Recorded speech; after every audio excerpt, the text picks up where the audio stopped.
Good morning. We continue our breaking coverage of what may be the most audacious military operation in recent Latin American history. Venezuelan President Nicolás Maduro is now in United States custody after being captured in the early hours of this morning.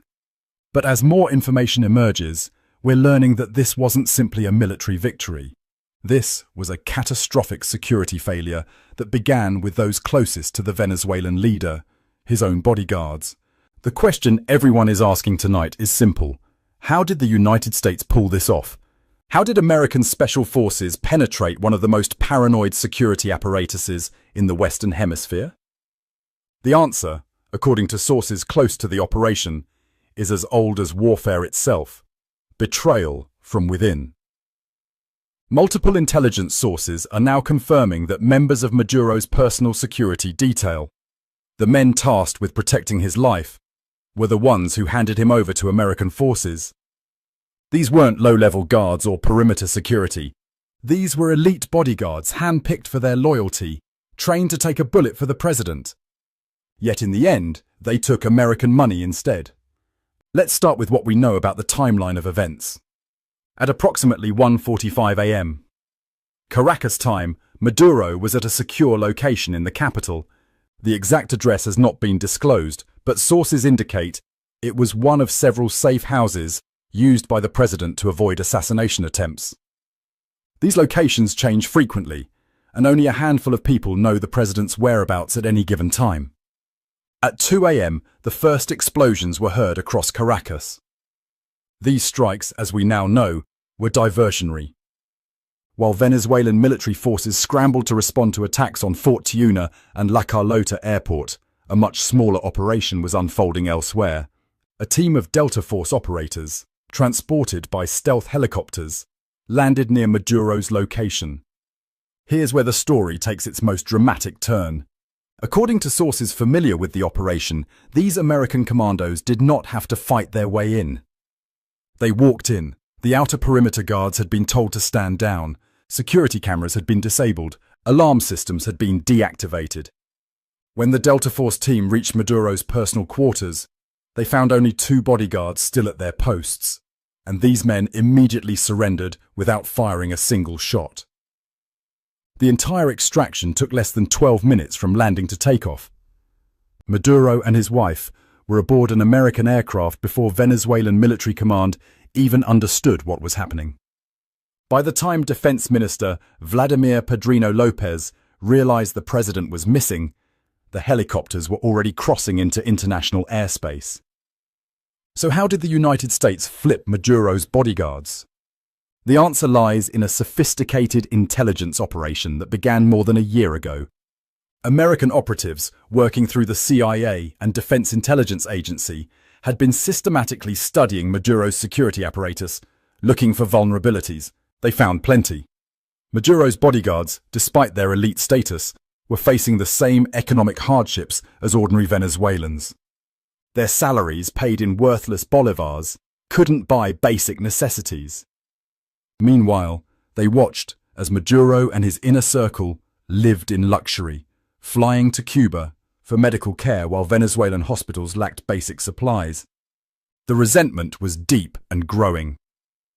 American intelligence identified 3 bodyguards in particular who seemed susceptible to recruitment. The first was a senior member of the presidential security team, a man in his late 30s who had been with Maduro for over 6 years. He had a sick daughter who needed medical treatment unavailable in Venezuela. Despite his position, he couldn't get her the care she needed. The second was a younger guard, ambitious and frustrated by the lack of advancement opportunities in a system based entirely on political loyalty rather than merit. He had watched less competent officers promoted over him simply because of their family connections. The third was a veteran security official who had served under Hugo Chavez and had grown disillusioned with what he saw as Maduro's betrayal of Chavez's vision. He believed Maduro was a usurper who had destroyed Venezuela for personal gain. Making contact with these men required patience and extraordinary care. The approach came through intermediaries. In one case, a former colleague who had defected years earlier.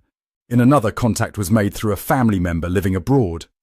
The initial conversations were vague, testing the waters. Would the individual be willing to simply provide information? What about their concerns for Venezuela's future? Only gradually did the conversations turn to more concrete proposals. The Americans were offering life-changing sums of money. We're talking about packages worth between $10 and $20 million per person. But more importantly, they were offering something these men couldn't buy at any price: escape from Venezuela and a future for their families. The bodyguard with the sick daughter was promised immediate medical evacuation for his child to a hospital in the United States, with all expenses covered for life. The ambitious guard was offered American citizenship, a new identity, and financial security.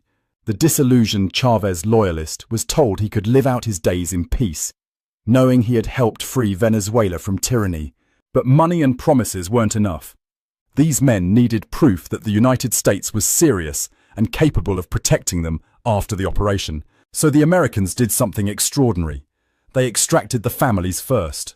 Over a period of several months, the wives and children of these 3 bodyguards were quietly moved out of Venezuela. Some left on commercial flights under false pretenses. Others were smuggled across the border into Colombia. By the time the operation began, these families were already safe in undisclosed locations. With their families secure and millions of dollars in escrow accounts waiting for them, the bodyguards agreed to cooperate. But the plan required more than just 3 men. A successful extraction would need coordination across multiple layers of security. So the 3 recruits were asked to identify other guards who might be sympathetic. The network grew carefully and slowly. By the time the operation was ready to execute, at least 8 members of Maduro's security detail were compromised. Some were active participants who would facilitate the American insertion. Others simply agreed to look the other way at critical moments.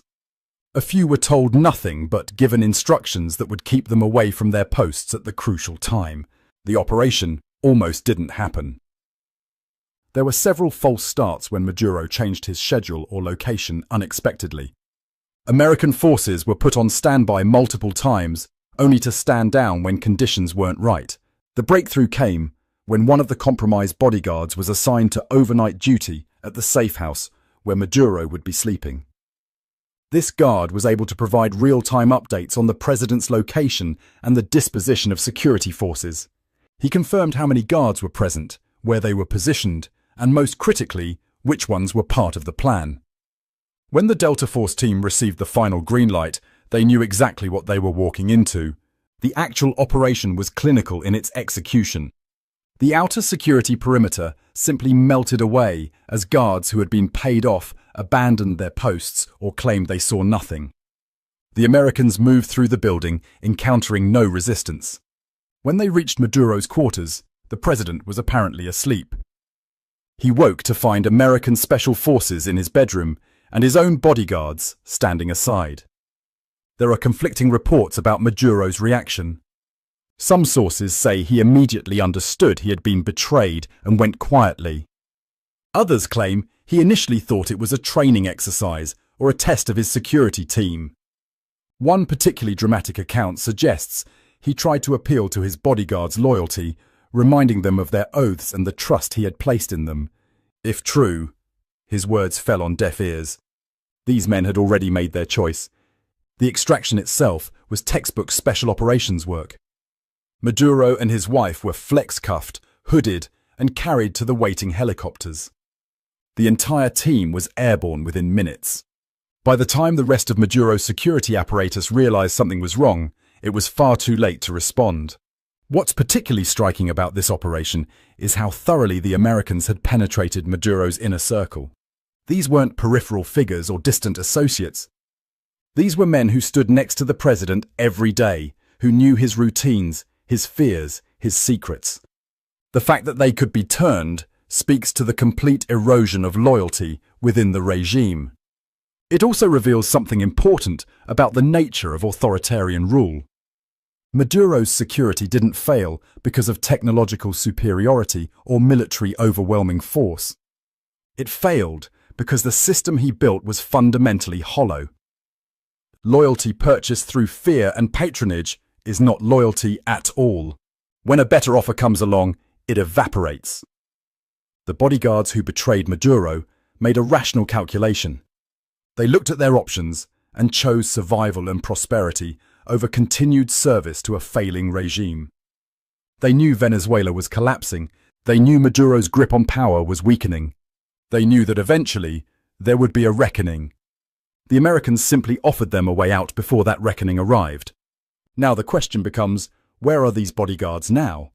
According to sources, they were extracted along with the American team. They're now in protective custody, likely being debriefed by intelligence officials. Eventually, they'll be relocated under new identities, their promised payments delivered, their families kept safe. For them, betraying Maduro was the beginning of a new life. For Maduro, it was the end.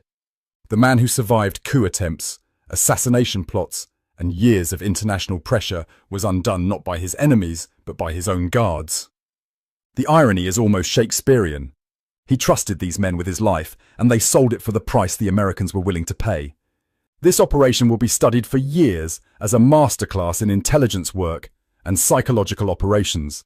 The United States didn't need to invade Venezuela with tanks and troops. They didn't need to bomb Caracas into submission.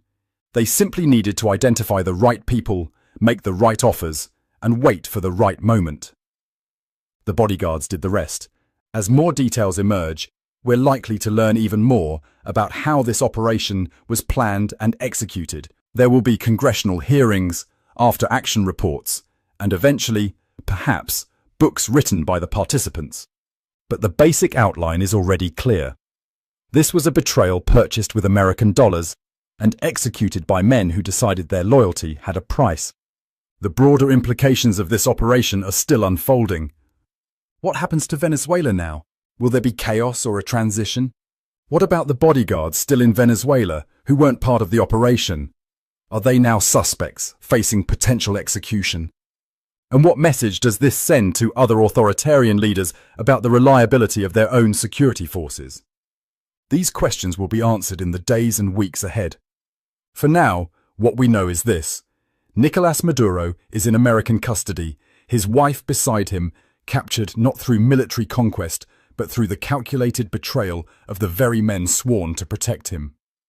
In the end, his greatest vulnerability wasn't external enemies, but the weakness of the system he built around himself. This has been our special report. We'll continue to bring you updates as this extraordinary story develops. The capture of Nicolás Maduro through the betrayal of his own bodyguards marks a new chapter in the long and troubled relationship between the United States and Venezuela.